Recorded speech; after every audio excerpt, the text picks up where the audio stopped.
Welcome to Stress Mess, a stressless podcast where the chaos is real, the caffeine is strong, and swearing sometimes happens, and that's okay. I'm Samantha Elizabeth, health and wellness coach, chronic overthinker, and proud BFFs to stress itself. Here we're ditching perfection, embracing unfiltered real talk, and making mindset shifts that might just keep us from screaming into the void. Let's get messy. Today I'm joined by Krista Hayes, founder of Zone Walk Solutions. Krista brings years of experience in operations leadership and culture integration, helping organizations strengthen both the employee and employer experience. In this conversation, we dig into the idea of assuming good intentions, what it means, why it matters, and how it can transform communication, trust, and relationships at work. We'll also talk about HR's shifting role, the balance between protecting identity and psychological safety and feedback, and how leaders can adapt their style to meet the needs of their people. Let's jump in. Hey, Krista. Welcome to the podcast. Hi, how are you? Wonderful to be here, Samantha. Yeah, well, it's good. And we just met like a couple of weeks ago, and I just found you to be vibrant and, very, good at what you do. And I just was very inspired, by what you do. And so I want to talk a little bit about that and, for you to introduce yourself. But I do know that there's a topic that we want to talk about today that I think is going to be really helpful for a lot of people. So let's start off with you introducing yourself, and then let's go from there. Okay, well, it's great to be here. I guess you're right. We met a couple of weeks ago, and I felt the same. I'm like, this is good energy. We got lots to talk about. So I saw conversations like this in our future. So, I'm Krista Hayes, and I am new to being an entrepreneur, and I lead a consulting firm called Zone Walk Solutions.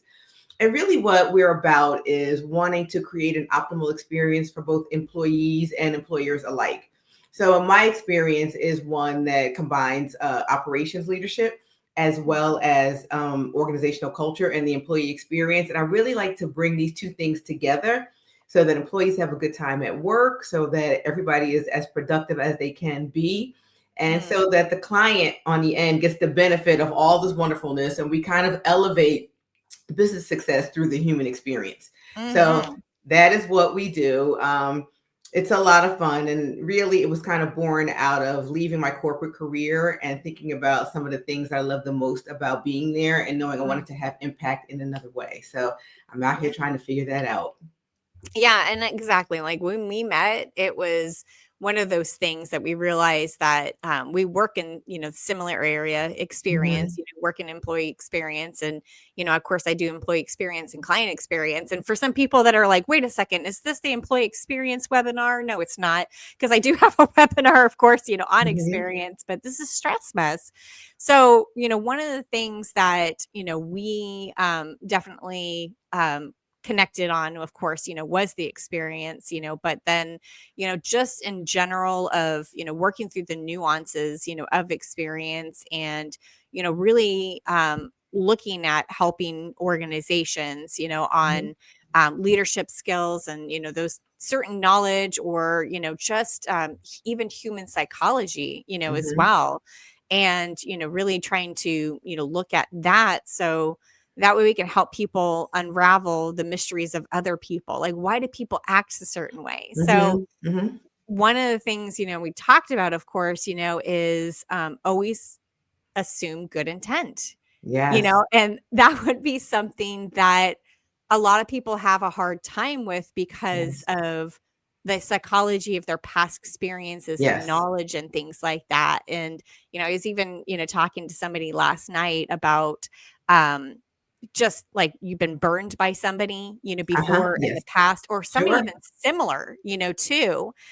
And you come in, with kind of like that knowledge and that experience, and you kind of go, am I going to be burned by this kind of person again, or this person if they had done it, and there's a lot of forgiveness you have to give, to yourself and, to the other person in order for you to kind of start anew.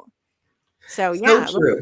So true. I mean, the reality is, who hasn't been burned by at least someone, right? Right. If you've been privileged enough to live this life, then these experiences are going to happen along the way. Right. And you know, what's more stressful at times than showing up to work and knowing that you have a goal you have to meet every day for someone or some Mhm. organization. So while there's a lot of joy that comes with that, if you're lucky, right? You want joy in the workplace. Right. The joy comes through hard work and lots of relationships that you're building, and all of these things can be stressful. Mhm. And so one of the things that I learned, as a leader of people in particular, but not even like even before I was leading people, everyone brings their life experiences and their lived experiences to the workplace. Yeah. And so what you do with that is what creates your own experience. And I think that's the part that sometimes gets lost. Yeah, And definitely. I yes, and if you have a default posture of mistrust, it's heavy. Yeah, yeah, exactly, and I think that I mean, obviously, that doesn't always come out into the interview process because you put your best foot Right. forward, but yeah, I mean, if you kinda have, like, a chip on your shoulder or something like that, and I know a lot of companies too, and I just heard this the other day because, I was working with a company and, um, the onboarding training was called assimilation training. Okay. Like, they wanted people to assimilate, to join the ranks, that sort of thing, and to kind of strip themselves, of things that they've learned, in the past. Like, obviously bring the knowledge of like the job that they're putting it into, Hmm. but they want people, to basically start off kind of, brand new. Yes, bring your knowledge, but don't bring your whole self, because there's, a certain level of we want a lot of people to be the same. And I just heard this the other day Mm. where somebody called their onboarding training assimilation, and I kinda Oh, cringed a little bit. I was like, assimilation, you said. Assimilation. I thought you said it was a "Assimilation." simulation. You mean No, oh no. no, assimilation training, like Wow. And how yeah, recent was this? How recent yeah, was that's what this and I was like, "Ooh, oh." So I do know that a lot of companies are they're standard, in the way that they want people to act within their culture. And of course, culture is the behaviors that you want to see, you want the values you want everybody to have. Like you want Mhm. everybody to have, like if you are a doctor network or something like that, you want to have care for the patients. So care is always, Mhm. something that's there, but it's not only care for the patients, but care for the employees, because if you don't care for the employees, they can't care for the patients. It's Mhm. those kind of things that you see, and it's like, that's great. You want everybody to have that value of care, but, there's some organizations that are very rigid, on it. Like, you must exhibit these behaviors, at Mhm. all times, which is great, because that's how you build culture, with an organization. But there's that don't bring your whole self to work too. And I know even some companies, I'm going to give a shout out to Culture Plus, because when we talk about intent, that's part of their tenets of leadership. Reliable leadership, is always assume good intent. Well, And I bring them up because, they certainly one of their things is when they bring in a new employee on, they don't look for culture fit for that employee. They look for culture add. Like, how is this person going to add to our culture very to make it nice. great? Very nice. And yeah, I like that. I mean, and a fit doesn't, in my mind, doesn't have to equate to assimilation anyway. A Mhm. fit could be that ad that, what is a fit for what you're looking for is a person who's going Right. to bring some diversity of thought, Yeah. and so there's a quote that I really love from a book I read years ago. I read the biography of Steve Jobs. Oh, yeah. And it fits in so many ways, and it fits into this conversation as well. And I'm not going to say it exactly right because I'm speaking from memory, but this was the gist of it. It was, you don't hire smart people so you can tell them what to do. You hire Yeah. them so they can tell you what to do. Yeah. And so you want people to bring their diversity of thought. You want them to look around and understand what the needs of an organization are, but it's not Mm. because you want them to do exactly what you're already doing. Yeah. The whole point is to, and so when you do that, when you bring somebody in and you're able to allow them to bring their whole self, assuming the whole self is what the organization needs, because you Right. do want them to be in a place that feels like they can thrive and progress. And you want Mhm. them to be in a place where the company is thriving and progressing through Mhm. what that individual is contributing. When you Yeah. do those things, those are the things that help you build trust. And that usually helps to get at that good intentions part. Some Yeah. of it is people don't even understand they reside in that space because maybe Mhm. they live in that space outside the workplace too. We Yeah. don't know what family dynamics are. We don't know what their relationships are. Sure. Yeah. All of those things. But if you can somehow break through and create enough trust where Mhm. when something doesn't go the way a person expects it, the first thing they do is Mhm. ask a question as opposed to assuming that someone was out to get them. That is a Yeah. tremendous win.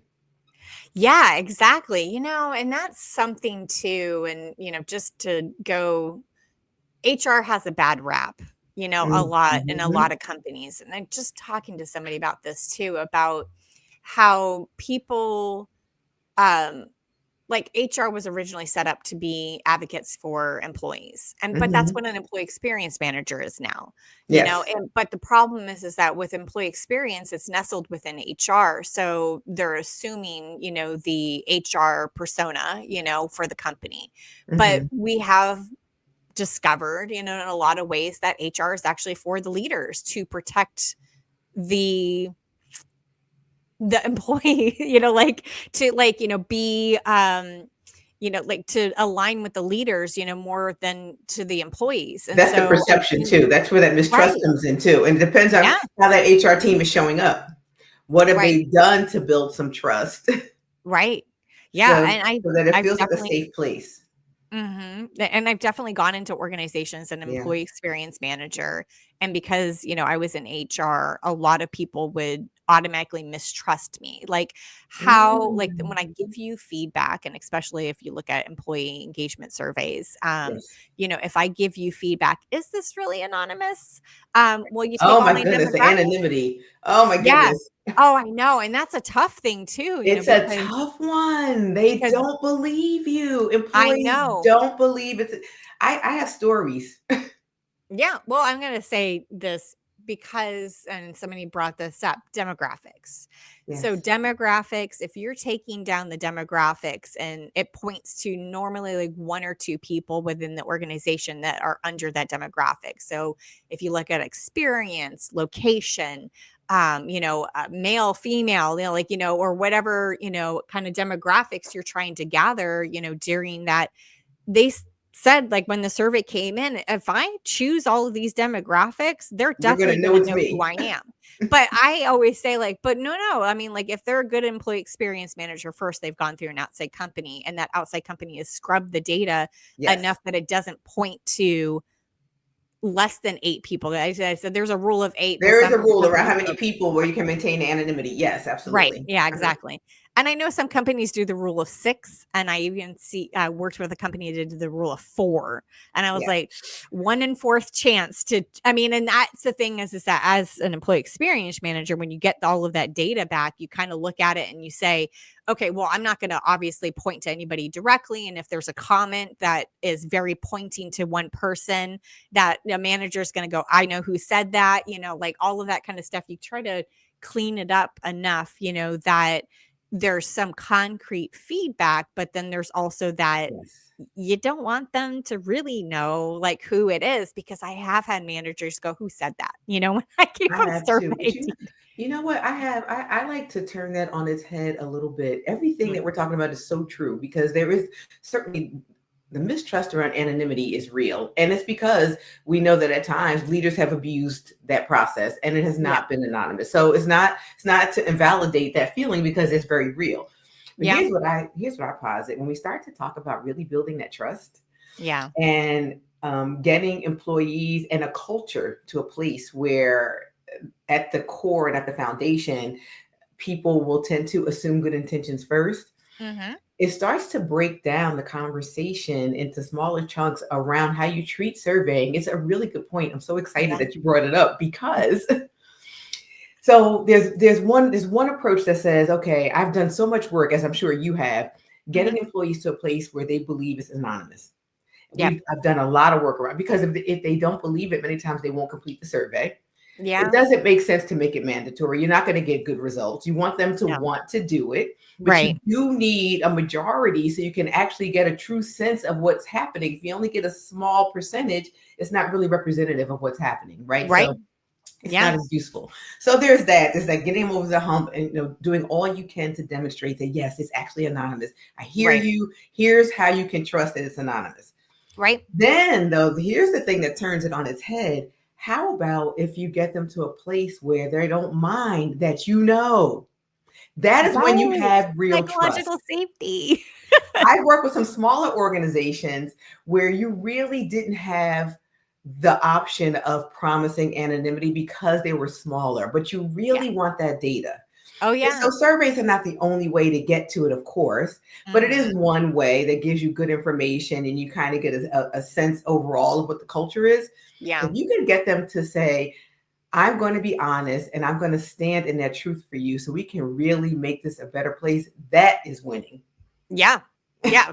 But definitely I've also seen too, on surveys, and this has definitely happened. I worked for an organization and they were survey heavy. Like there was regular meetings, like the finance Yes. meeting or something like that, where people would go and learn about the finances of the organization, and they would survey everybody afterwards and say, "How did the meeting go? What'd you Yes. think? What Yeah. what do you Yeah. want us to talk about next Uh-huh. time?" All that kind of, and it was like every single event, there I was had always a fatigue. survey. Yeah, like you wanna find out, and Yeah. the unfortunate thing is that those surveys were not anonymous on purpose, because Hmm. they did actually wanna follow up with somebody on the feedback that they had given, and I guess, like, somebody had given some, they felt it was constructive feedback, about the meeting, but the person that was getting the survey data did not think it was constructive. They thought it was just a complaining type of situation. So Hmm. they set up a meeting with that person and said, "Can we talk to you? Can we talk about your survey feedback?" Hmm. And that's when the person was like, "Oh shoot, maybe I shouldn't have said that." But like, you got to create that psychological safety that people Yes. feel like they can raise their hand, ask questions, give feedback.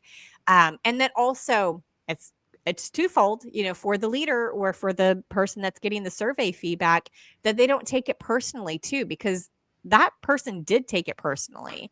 They put Hmm. together the agenda, for it. The person said, Yeah, that's the "I didn't like the agenda because it didn't cover anything that we actually care about," like that sort of thing. And they came back and they felt like, "I'm never going to answer a survey again, because if yes, you're going to yes. come back and Wow, question and that's me." such a shame, right? I know. But And you that's know the thing. what? I said it's easy to look at that scenario, and my first thought is, "Oh, come on, manager, why'd you do that? Like, why'd you treat it in a way that made them feel unsafe?" But I'm going to tell Right. us a short story, right? Because sometimes maybe the manager did that, maybe they didn't, but Hmm. we all fall into that, especially if you're coming from a genuine place and you're working Right. so hard to build that trust and you think you've gotten it right, and then somehow someone says you suck, right? Yeah. And you're Exactly. like, no, I can't. I'm like, I worked, Yeah. not me. Right? You I can't had a please time everybody. where I inherited an organization that was really struggling with morale. And so part of my Hmm. role was to improve that. Yeah. So one of the things that I believe in a lot, and that's a separate conversation, but I believe one-on-one meetings are like really important. One-on-one Oh, coaching yeah. is very important. And then Yeah, what you do definitely. with that is also really important. There's a whole a process around that, a framework around that I think is Hmm. really effective. Yeah. So I have meetings with everyone on the team, which is not something that leaders at my level at the time would ordinarily do necessarily. But I'm like, I really want to Hmm. understand what's on your minds. We're trying to make some transformation here. Right. Yeah. And so, and I meet and I always take notes because I can't remember everything, right? And I want to make Yeah. sure I get it right.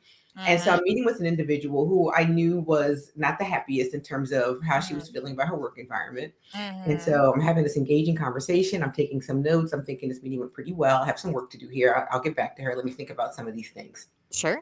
Following that meeting, I get a heads up from my boss that she was unhappy with her meeting with me. Oh, wow. And she was unhappy with her meeting with me. Now, this to me ties directly to what started this conversation, which is assume good intentions. She's Yeah. already unhappy. She was not someone who assumed good intention. Yeah. She did not have a good opinion of leadership in general. And so who am I? Right. Even Hmm. I'm just getting started and trying to know them. So this is her starting place. And I kind of knew that, right, going in. Yeah. And she felt like I was disengaged because she said I was multitasking while we talked because I was taking notes on my iPad. Oh, okay. So And that's the so thing. and Like, if so it was you so easy for me to say, "Are you kidding me?" Well, Like, did you start the conversation? I mean, because normally, like, if I'm taking notes, I let the person know, like, "Oh, hey, just exactly. FYI, I'm taking notes because, I wanna, remember these things and Yes. put And down some so I action." thought I said that, but I may not have. And I didn't say it specifically Oh, on my iPad. And she's a okay. paper kind of person. And so the Yeah. message for me was, before I start every conversation, say, listen, I'm here. I'm Mhm. recording this because it matters. And I use my Yep. iPad to do it. Yeah. Well, But I now we've say, got AI for that, though, to take note. I mean, like, I don't know, yeah, if, well, at the time, this wasn't an option, right? This right, is a yeah, few years ago, I right? know, but, AI like, wasn't the cool beast it thing. has become. And Right. not only that, I was behind the beast, the firewalls of a corporate organization. But I say all that to say I feel for the manager too, depending on where he or she came from. It's easy. So my first response was, "Oh my god!" Like, I just felt hurt, Yeah. and I my first response was, "Oh my goodness, I can't believe it," and was almost to blame her, even though Mhm. intellectually I know that's not right, and in my spirit that's Mhm. not right. But I'm like, Yeah. how could she possibly think that when I've given her my one-on-one attention? I'm working so hard, but I had to Yeah. take a step back and say, Yeah. okay, that was her perception. Mhm. How do I change that perception, and how do I improve that for my conversations going Right. forward? So Right. we all have opportunities to do that. And so when you put something out there for the team to Mhm. make them more comfortable, and Yeah. then that doesn't go well, you got to turn that around quickly. Yeah. You got to Oh, turn that yeah, around quickly, because then definitely. it has the opposite effect. And we can all Yeah, do it, but you exactly. got to do it. Exactly. Well, you have to have, like, come to Jesus, type of talk with people Yes. sometimes too, because sometimes there is a disagreement. And I gotta say that I did have a disagreement one time too. That I was hired, into an organization to become, a manager of a team that already had a manager. And Mm, unfortunately, what was happening is because I was becoming their manager, they were being pushed down into the organization. So they weren't happy about that. Like meaning that yes. they were going down a level because I was That's coming in tough. and putting that wedge in between them and their Mhm. previous manager. And previous manager was kind of all about themselves and dominated the conversations and things like that. So when I came in, my first one-to-one with them was just to get to know them. Yes. So, I wanted to talk to them about my leadership style. I wanted them to talk about, their experience and things like that. It wasn't exactly about, work, necessarily like, what are you up to right now? That was going to be for the next conversation. So I started off with like, I'd like to talk to you about like, how I like to lead. I'd love to hear about how you want to be led, Mhm. that sort of thing. And so, I started off, with me just to kind of get the ball rolling and everything. And then I had them, talk. And so we kind of exchanged ideas and stuff like that. And then I said, okay, next conversation, let's actually talk about the work, instead of the higher level stuff. And oh, yeah. So that, I had a couple of my team members, go to their previous manager and say, she's all about herself, like, Oh, that didn't because we hurt. started That the didn't hurt. conversation.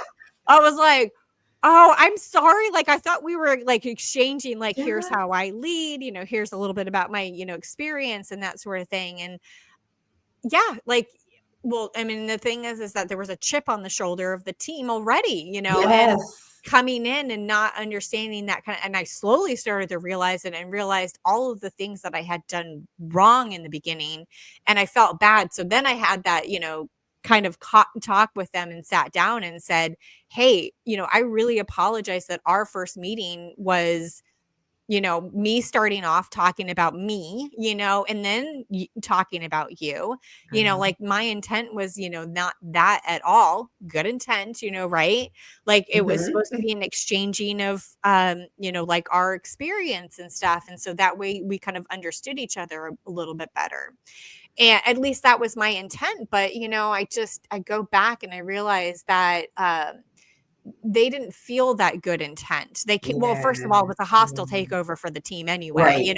Right. because So the I was starting coming in place, and you're they already, didn't. it's not a level playing Right. field. So, They mhm. didn't want me, like, as a manager. They were like, Yes. "Oh, we have to hire our manager," and they did. Yes. They were part of the interview process. They chose me, and anyway, it was an awkward situation, and it's not that first time I've come into an awkward But situation look in how an much you learned, organization. right? You look how much you Yeah. learned. And the reality is, in most of these situations, when you come in with a certain understanding about what you need to do. You're also prepared for what you need to do, and you're genuine and authentic. You didn't do Yeah. anything wrong, because really you're Right. just trying to help them know who they were talking to, but they Right. just weren't ready for it. And so Well, there's this chipping away that has I to also want happen. So you right. can get them to a place where they know that your intentions are good. And Right. and the most challenging situations are the ones that create the biggest opportunity, because you can get people from a place of feeling like that group is feeling to Right. a place of trust, Yep. and oh my goodness, even some enjoyment and pleasure in the Yeah. workplace. Yeah. What an amazing experience it is. Yeah, exactly. Cause, I mean, like my intent was, good intent, and that I had known about some of the struggles, that they had within the organization, Yeah. that, their ideas weren't being heard. They were being told what to do rather than like, create autonomy for themselves. I mean, and they were being Uh-huh. micromanaged, all of that kind of stuff. And By so the way, all very stressful, right? As we talk about like yes, stress mess, all these are the things that breed stress in the right, workplace. exactly. And an organization is, all of those things being Yeah. micromanaged unless like you're just like, just tell me what to do. You know what I mean? Like there are Mhm. some people that are just like, just tell me what to do. Some I'm people just like, coming just tell in. me what to do so I can do it. Yes. Right, But that's exactly. also part of it, Samantha, right? Understanding that everybody functions differently. And thank Mhm, goodness. Because if mhm. everyone wanted exactly the same thing out of the workplace, how could we possibly lead? We I could know. we'd never I be know. able to keep Well, people engaged and God forbid happy, right? right, exactly. Well, I mean, I guess you would just do the peanut butter approach all the time. Like, everybody's happy with this level of recognition. There's not different types of recognition. Everybody just wants money, that sort of thing. But like, of course, that's not true. Of course, we Right. know that, Mhm. from the five appreciation languages of the workplace. That's But, right. but, That's like right. it's I those love that. so, I mean, it's like those things that like assuming everybody is the same too, or assuming everybody's like you, and that sort of thing. And I know that we bring up the golden rule versus the platinum rule all the time. And the golden rule is treat others as you want to be treated, which means this is my preference. I assume everybody else Everybody likes else has this it too, right. right? Wrong. Instead of like treat others as they would like to be treated. Yes. And that's getting to know people. That's getting That to know that's their right. communication style, appreciation language, all of that, kind of stuff that's going to Mhm. be helpful, for you to understand them and treat them how they want to be treated, That's and right. so, yeah, That's those are right. good things. But anyway, it was so great, having you. So is there anything that you kind of want everybody to kind of take away from this, this conversation? Um, Not really. I mean, other than the fact that I like to say to people that, just a reminder, if I circle back to where we started, Mhm. that as basic as it sounds, assuming good intention first actually will transform your workplace experience. And by the way, it will transform your life. If you Yeah. really think about it, it will change the lens through which you see the world. And Yeah. it doesn't mean that you walk around blindly, just accepting everything Yep. that everyone hands out. It means that you assume it comes from a good place first. You watch it, you Mhm. watch what happens. And then you also can take a step back and watch how it changes the lens through which you see the world. And if you can actually do that, you will live that and you'll remember this conversation. Yeah, absolutely. I mean, because if you flip it, to always assume bad intent, yeah, sorry, I'm gonna try to say this right. Always assume bad intent. That is, something that of course you're gonna walk into a place and automatically mistrust people, It's a and you're recipe automatic for stress and right, disaster and bad and negative results. right. Yeah, It will breed exactly. negative results. Good, assuming good intentions will breed a more positive result, because what you bring Right. to the world is what you get back. Yeah. Yeah, So exactly. if you bring an assumption of negative intentions to the space, then that's what will be returned to you. Yeah. So Yeah, I exactly. say Well, assume good. good first, get good back. Yeah. Well, thank you, Krista, really, for being here on the podcast and bringing your knowledge and, everything that's wonderful about you. So I will absolutely put it in the show notes of how people can get a hold of you and to be able to work with you. That would be great. Any other, final thoughts here? Nope, that's it for me. Thanks so All much. This right. was really fun, Samantha. Talk Yeah. again. Yeah, absolutely. We'll talk soon. Okay, bye bye.